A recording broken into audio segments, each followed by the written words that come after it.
Lisa Sánchez y Jacobo Dayan.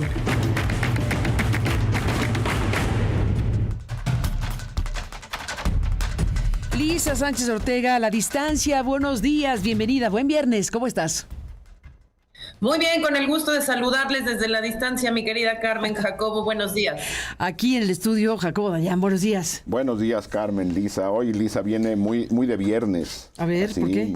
No, hombre, hace frío y... Hace un frío. Sí, pero con colores así, con colores muy de esperanza, de ya viene el fin de semana. De ya viene el fin de semana. Bueno, esperanza, sí, deseamos mantener la esperanza. Lisa Sánchez Ortega, ¿hay espacio para la esperanza? Hay que decir que sí. Pero hablemos de, ¿qué te gusta? La elección en la judicial.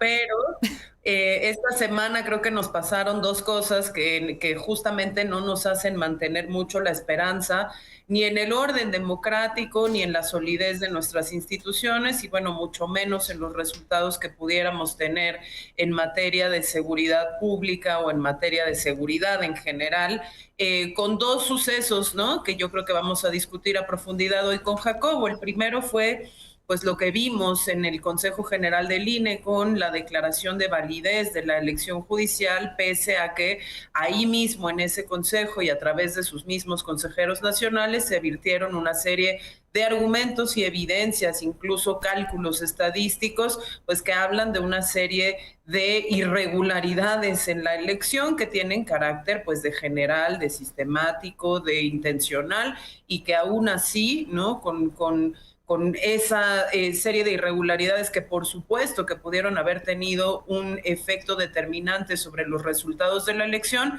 el INE decide sí declarar su validez y dejar pues en veremos si la elección judicial será efectivamente impugnada en todas estas irregularidades a través de un tribunal electoral del Poder Judicial de la Federación, pues que también ha mal funcionado en la manera en la que ha validado montones de otras irregularidades en otros procesos electorales. Y por el otro lado, también tuvimos ya formalmente la presentación de las leyes secundarias de la reforma constitucional de Guardia Nacional. Recordemos que en septiembre del 2024, una de las iniciativas de reforma constitucional del famoso Plan C fue precisamente volver a la Guardia Nacional una cuarta fuerza armada bajo el mando y la conducción de la Secretaría de la Defensa.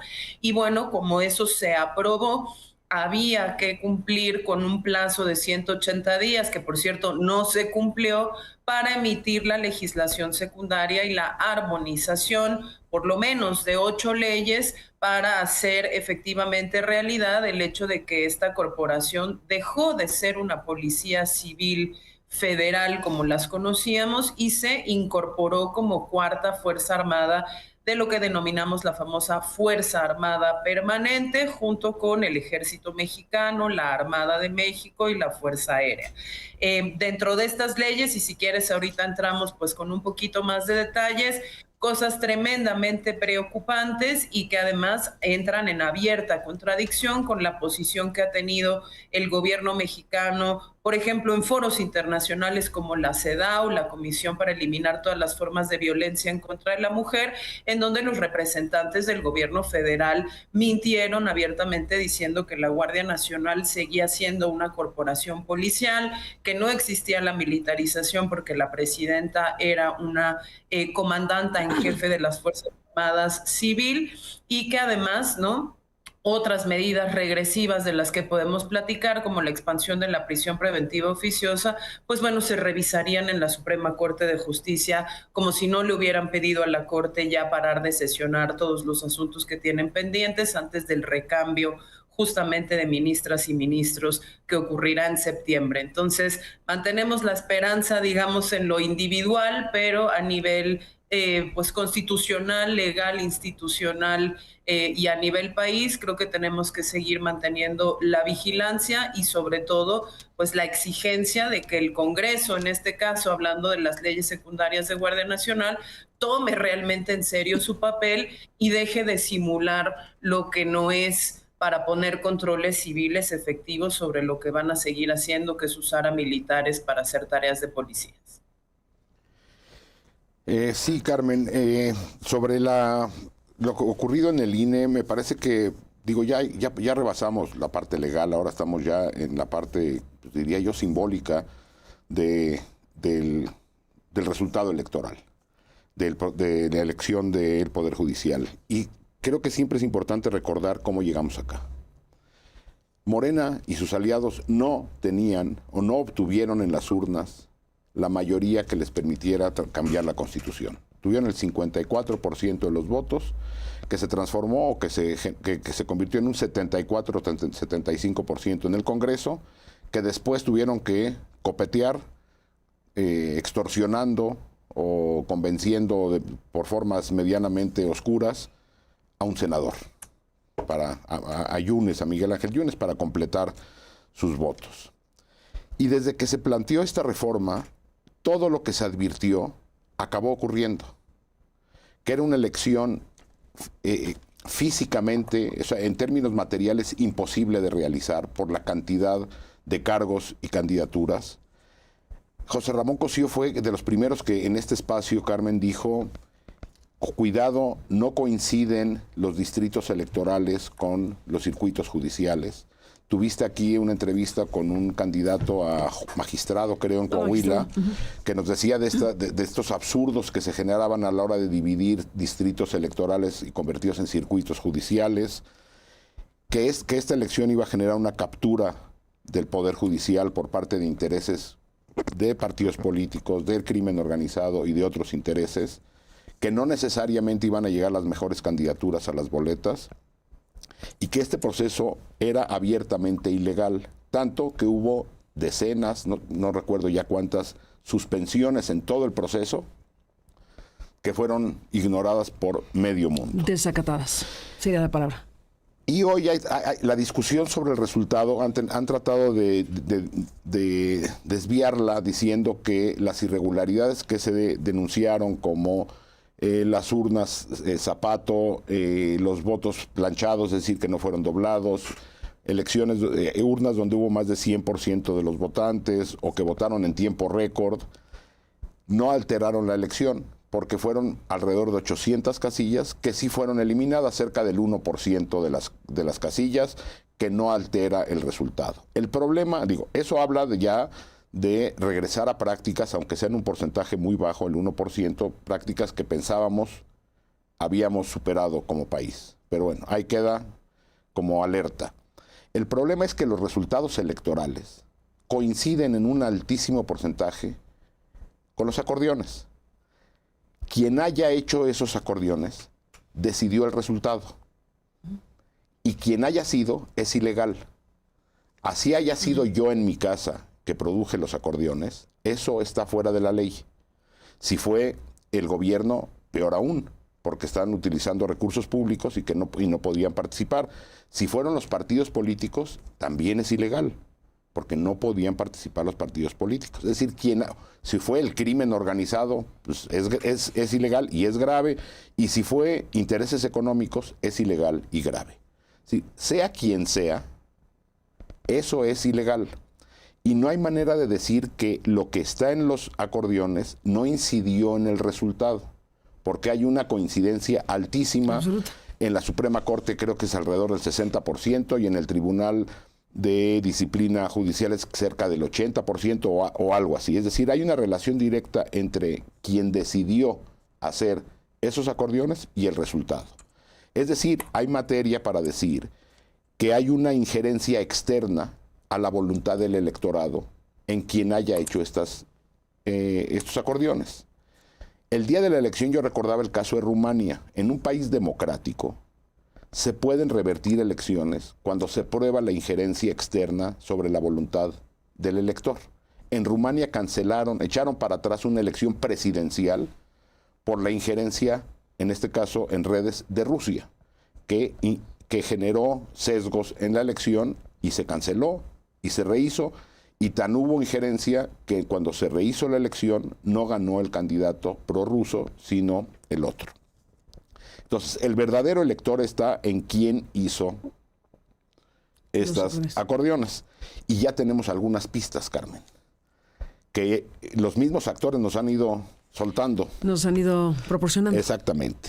Por ejemplo, el flamante ministro ahora, o no sé cuál sea el cargo del Tribunal de Disciplina Judicial, Bernardo Batis, nos dice que no tiene nada de malo los acordeones, que fueron hechos para orientar a los votantes.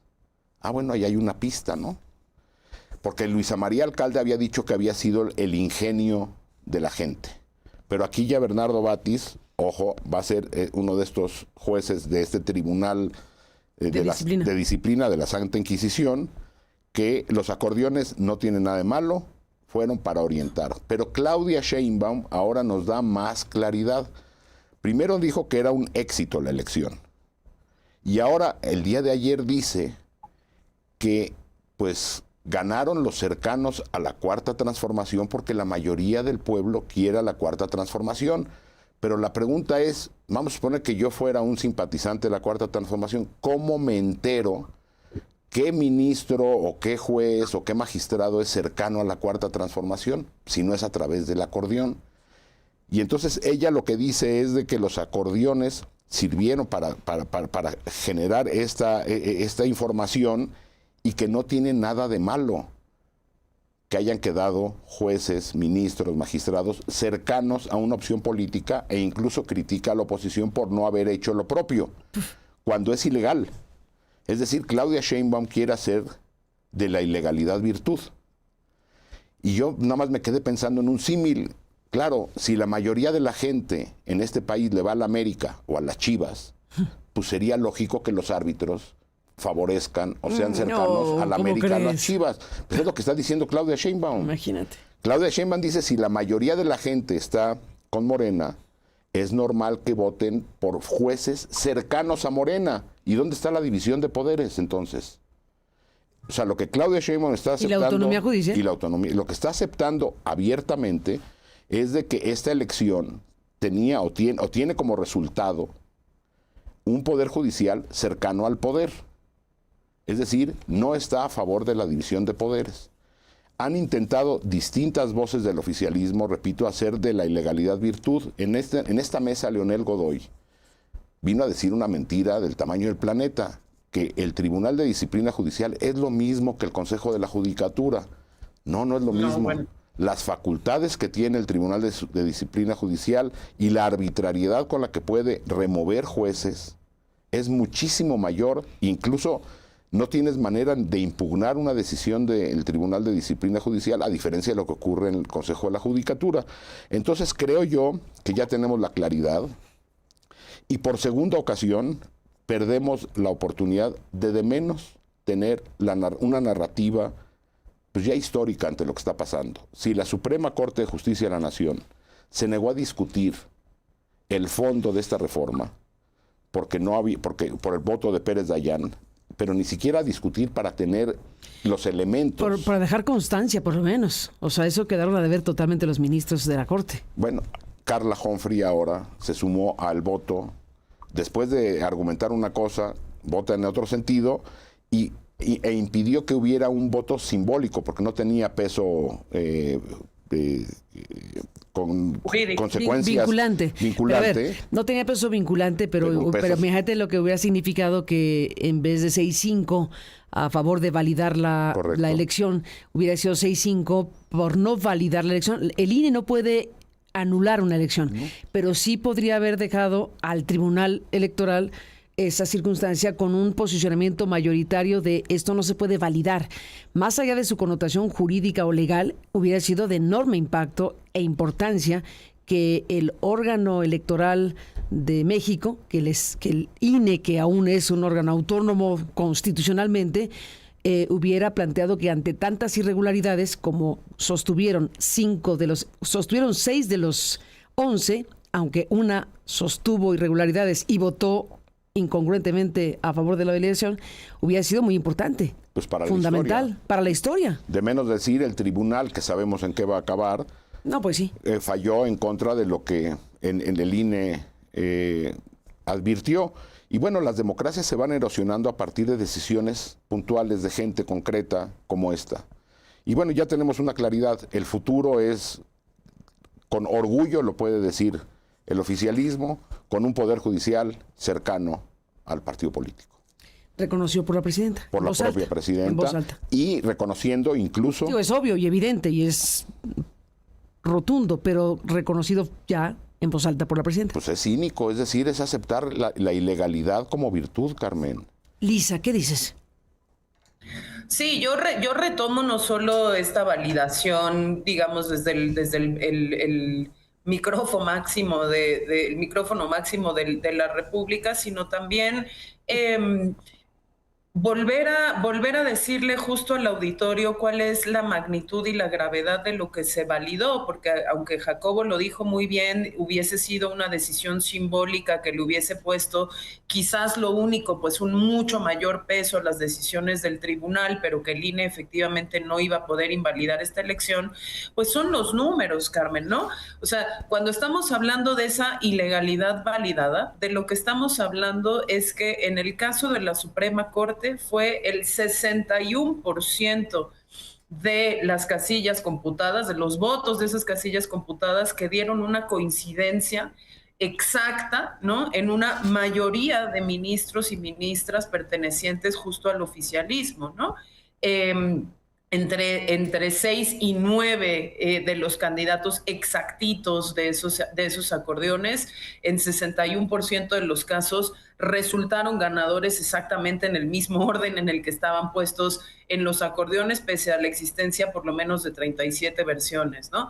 Pero eso en el Tribunal de Disciplina, ¿no? Esa mayoría del Tribunal de Disciplina de entre, ¿no? 3 y 5 magistrados de ese tribunal a nivel federal, sucedió en 90% de los votos de las casillas computadas por el INE, y en el caso de las salas regionales del Tribunal Electoral del Poder Judicial de la Federación, la coincidencia es también del 85% para mayorías afines al gobierno, en una cosa que los consejeros que sí efectivamente usaron su atribución de decir aquí las irregularidades sí nos llevan a poder plantear al menos una duda razonable sobre la validez de la elección, pues lo dijeron muy bien. Estadísticamente era imposible que en una elección libre con una cantidad de candidaturas tan grandes, incluso si las personas hubieran hecho sus propios acordeones de manera libre e informada, no daba la posibilidad de que el resultado fuera exacto en el orden y en los números, ¿no? Como dio esta elección. Y segundo, lo que decía Jacobo también es muy importante. Si bien es cierto que esa ilegalidad viene del propio diseño de la reforma, que hacía imposible al ciudadano votar ¿no? Sin una guía, digamos, que hubiese podido incluso construir de manera espontánea y voluntaria, lo que vimos ahí fue una ilegalidad completa en términos de quién financió eso, quién distribuyó eso, cómo se organizó efectivamente, ¿no? Toda una campaña que logró no solo replicar y obtener estos resultados en lo federal, sino también en lo local. Y creo que de eso se ha hablado poco y fue una de las intervenciones del comisionado FAS, cuando decía no solo pues estos números, 61%, 90%, 85% en lo federal, sino también cómo esto se repetía en 32, en 29, en 23, ¿no? Estados de la República en donde se salió a votar en lo federal, pero también se replicaba esas mismas dinámicas para las cuestiones de los poderes judiciales locales. Entonces sí me parece que tenemos que hacer un alto para poder reflexionar sobre la magnitud de lo validado y también para poder reflexionar sobre lo que esto significa para las próximas elecciones judiciales, la del 27, las demás elecciones judiciales locales, en donde pues tristemente lo que vamos a seguir viendo es lo que dice Jacobo, una absoluta validación de que si la gente le va a un equipo, entonces el árbitro tiene que ser de ese equipo, pero además pues ya una mayor promoción, digamos, de la desconfianza en algo que nos costó muchísimas décadas construir, que era precisamente la libertad del ejercicio del voto y el respeto de esa voluntad, digamos, agregada, ¿no? Las voluntades políticas agregadas de una ciudadanía, pues que podía de alguna manera a través de estos ejercicios validar la existencia de contrapesos o buscar la existencia de contrapesos, y que ahora no existe porque su voluntad se interpreta ex ante y además se hacen operaciones con dinero público, en el mejor de los casos, o con dinero ilegal, ¿no? Precisamente para que la voluntad que permanezca sea la del grupo en el poder. Me parece gravísimo y en ese sentido, pues bueno, agradezco que en este espacio estemos volviendo a hablar y volviendo a retomar esos argumentos, porque no fue para nada menor y tampoco es un argumento que desde el oficialismo se ha dicho, pues que nos tenemos que acostumbrar, porque dado que las elecciones ya son ley y son materia constitucional, no hay nada más que hacer más que salir a validar pues esa farsa con la participación del voto de la ciudadanía. Y quizás un último apunte aquí, también para decir lo grave que me pareció. Hubo ciertas vocerías del oficialismo que después de la sesión del INE, en donde se validó precisamente a los ganadores de las de ministras de la Suprema Corte de Justicia, y se expresaron todas estas irregularidades, se les señaló a los consejeros que luego terminaron en minoría por la no declaratoria de validez como consejeros golpistas, algo que me parece tremendamente grave, justamente pues en este contexto de erosión democrática del que habla Jacobo. No son comentarios al aire, no son comentarios no son comentarios para nada responsables, y creo que nos tenemos que hacer cargo también de ese tipo de agresiones frente a quien, ante la luz, digamos, de irregularidades, pero además ante esta erosión siquiera de la voluntad de tener división de poderes, se atreve a dar argumentos, se atreve a disentir, sean calificados de golpistas, cuando en realidad pues la toma del Poder Judicial se orquestó desde otro lugar y desde quienes hoy detentan la supuesta legitimidad democrática del voto. Ni más ni menos. Déjenme, Jacobo Dayan, Lisa Sánchez Ortega, hacer una pausa y regresamos con ustedes en esta conversación. Y solo quisiera agregar lo que me comparte nuestro estimado Ernesto Núñez Albarrán, que es el director editorial de Animal Político. Él escribió algo que llamó Elección Judicial, pentagrama de un fraude. Y pues hace una explicación amplísima de esto que llama pentagrama de un fraude. Son 5 los tipos de conducta fraudulenta halladas por el INE en la elección judicial del 1 de junio, y sin embargo el Consejo General aprobó la declaración de validez con el voto en contra de 5 de los 11 consejeros, que es lo que están aquí analizando Lisa y Jacobo. Y me voy con el dato que Ernesto Núñez Albarrán destaca, uno de los varios datos que están en este pentagrama del fraude.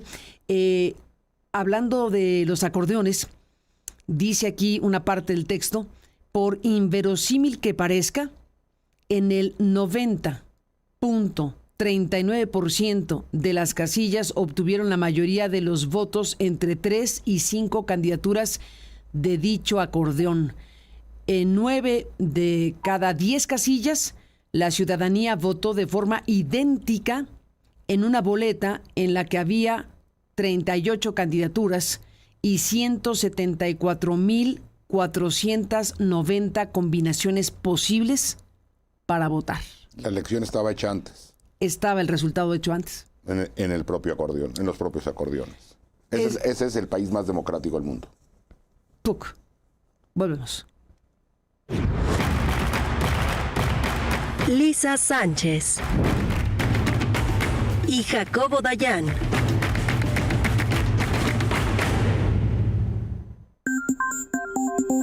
Buzón de voz. Buenos días, Ezequiel Ramos del Estado de México. ¿Cómo pueden hablar si no han vivido en desarrollos de Infonavit, unidades creadas por el Infonavit en la época del PRI o del PAN, donde nos vendieron casas bien lejos, con donde no había transporte, donde no había infraestructura para poder hacerlas? Salía mucho más barato abandonarlas, dejarlas, que ocuparlas, porque la verdad el salario era mínimo, muy bajo, y aparte los transportes era carísimo. Yo estoy de acuerdo en que se haga algo por quitar todas esas casas abandonadas que son nidos de violencia, donde se esconden malandros o hacen cualquier otro tipo de situaciones que te da miedo pasar por ahí, que te puedan llegar a asaltar. Creo que el gobierno tiene que rescatarlas, buscarlas, tratar de venderlas. Y sí, coincido tal vez con ustedes en que es el patrimonio de algunos trabajadores y tendrán que buscar alguna manera de redituar de alguna manera el gasto que hayan hecho. Buenos días, Carmen. Habla la señora Costa de Álvaro Obregón. Es inconcebible que siga el señor Romero en Infonavit. Ese señor debería de estar bajo investigación, si no es que en la cárcel. No nada más quebró a Pemex, sino que sus declaraciones muestran su total ignorancia e ineptitud en ese cargo y en cualquiera que lo pongan. Más bien lo deberían de investigar. Es verdaderamente increíble que estén en sus manos más de 200,000 millones de pesos y haga esas declaraciones de verdad tan ignorantes. Gracias, Carmen. Felicidades a todo tu equipo. Tu opinión nos importa.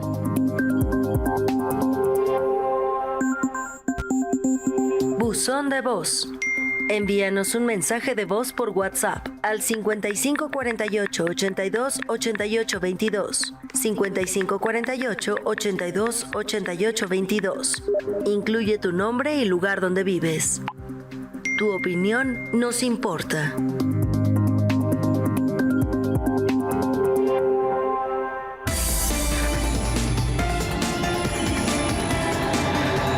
Aristegui, en vivo. Continuamos.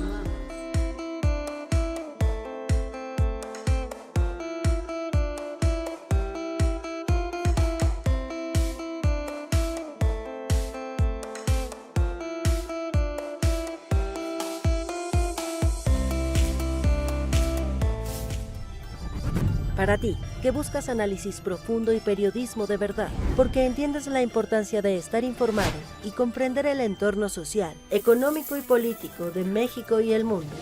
En Aristegui Noticias Podcast encuentras la información que realmente importa.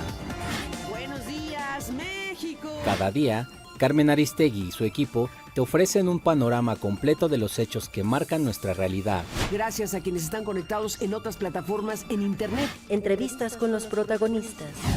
Debates que invitan a la reflexión y la opinión de expertos en diversos campos. Desde política hasta economía, pasando por cultura y sociedad, todos los temas con la claridad y credibilidad que caracterizan a Aristegui Noticias. Súmate a la conversación inteligente.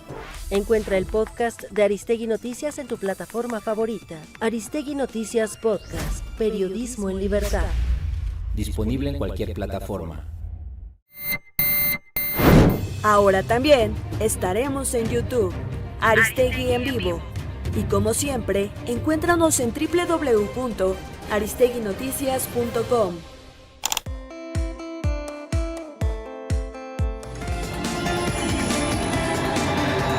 Aristegui, en vivo. Regresamos.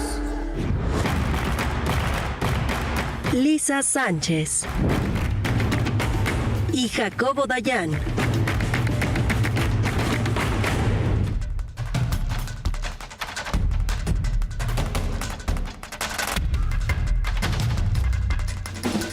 Estamos de regreso esta mañana de viernes con asuntos muy relevantes. Ya escuchamos a Jacobo Dayan y a Lisa Sánchez Ortega en esta primera parte de la mesa, pero déjenme detener ahora en la que sigue en este momento, pues con lo que ya en este programa hemos abordado esta semana sobre el tema de las leyes que vienen, estas iniciativas que se han dictaminado, algunas de ellas.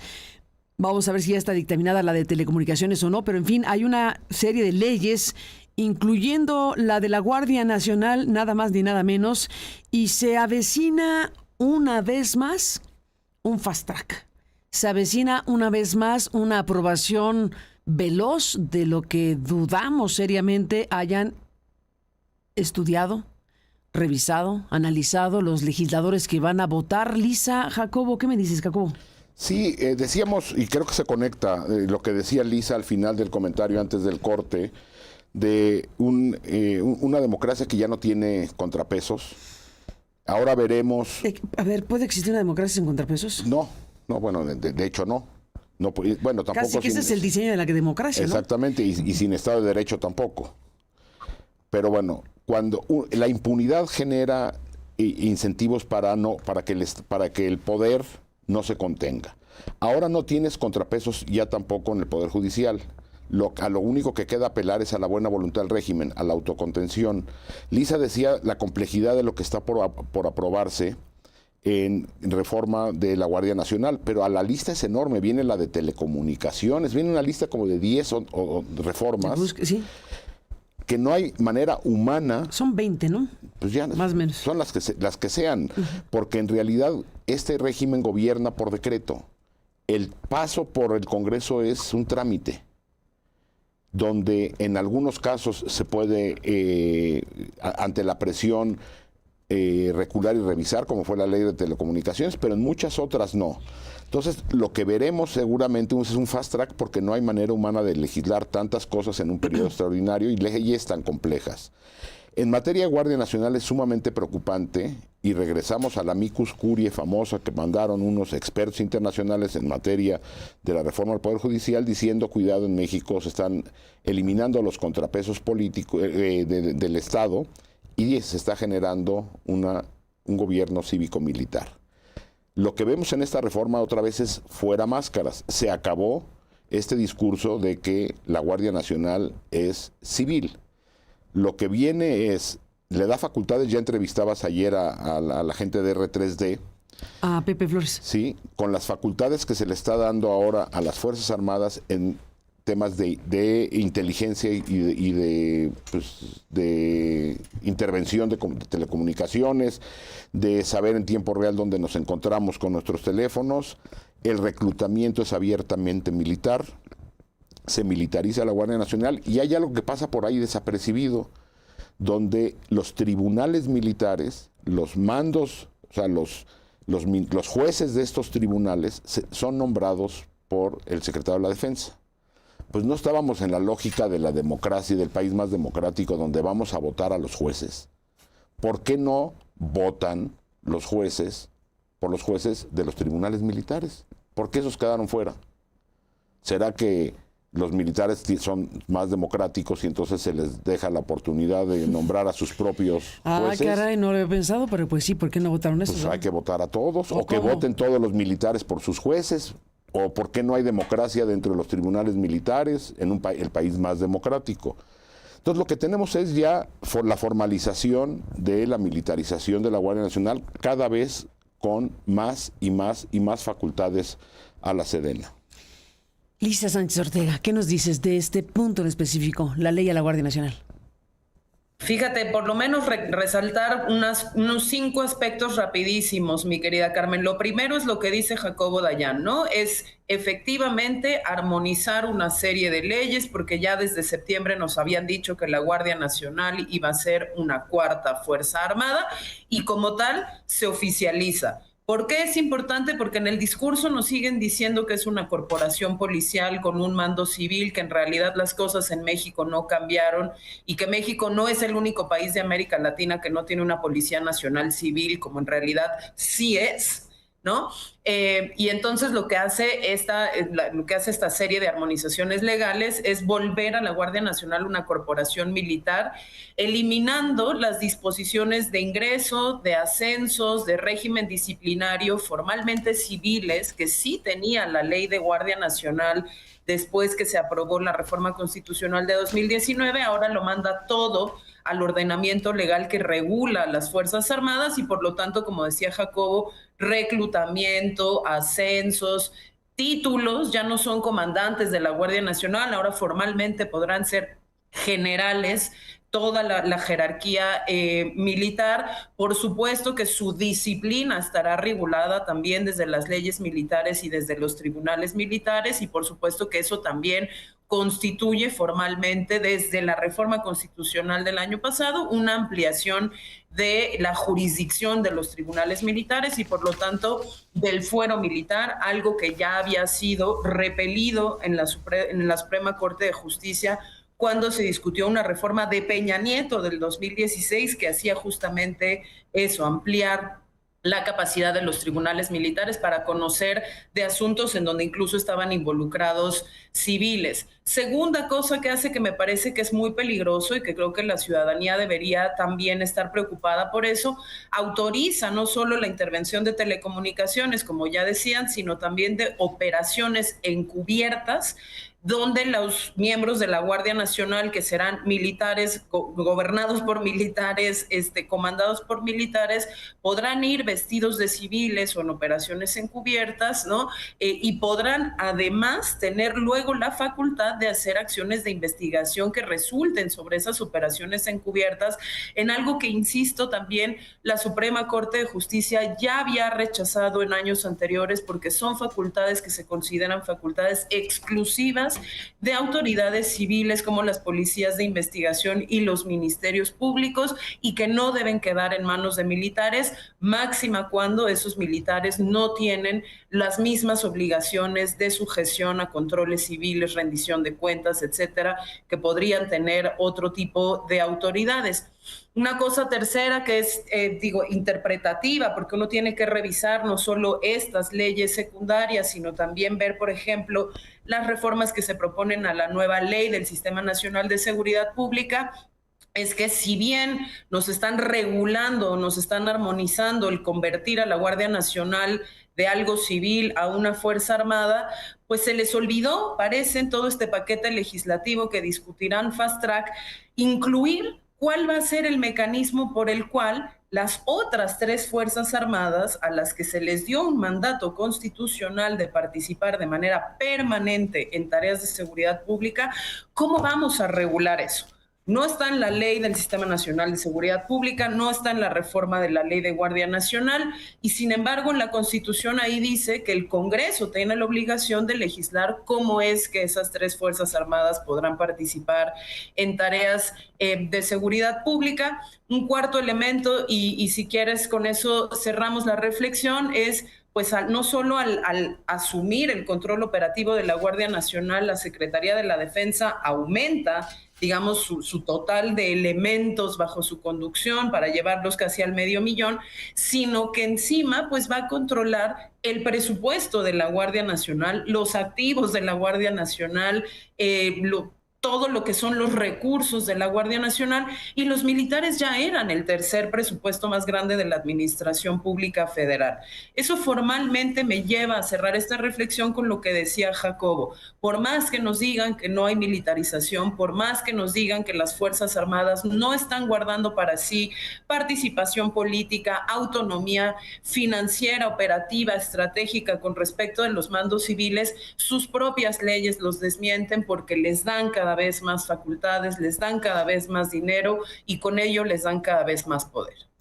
Nos vamos. Lisa Sánchez Ortega, muchísimas gracias por estar aquí. Un fuerte abrazo. Jacobo, nos vamos. Buen fin de semana, Lisa, Carmen. Buen fin de semana. Pues así quedan las cosas. Seguiremos hablando, si me lo permiten. Buenos días, un abrazo. Buen fin de semana.